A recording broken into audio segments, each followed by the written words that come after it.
Clock calling out corporate greed and supporting workers' rights. That message was part of a number of May Day rallies across Connecticut, including one that's actually taking place right now in the Elm City tonight. Matt McFarland is your reporter covering New Haven County. He is live for us tonight on the New Haven Green. Matt.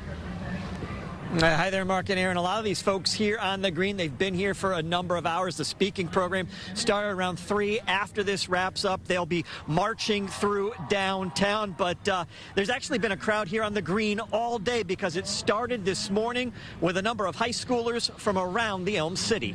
Out of their classrooms and onto the green. The students all come together, but also with Citywide Youth Coalition, so there's a bunch of different student leaders here, but there's community leaders here, so we're all just here together showing support. Dozens of New Haven high schoolers marching for a cause. International Workers' Day, knowing history for students and workers striking out against the injustices, especially the unfair work and treatment that the workers go through, especially the workers that build and take care of our community altogether. And for Brandon Daly and a number of these students, a big part of their May Day message, more money for their schools. The real stuff that we need, like new books and stuff and new desks, new boards. While some kids called for workers' rights and education costs, others wanting ICE to stay out of New Haven. They just need to go back to where they was at and not come here, because that's not fair to people that actually came and struggled for a very long time. By the afternoon, New Haven's green turning into a festival with music and a number of organizations.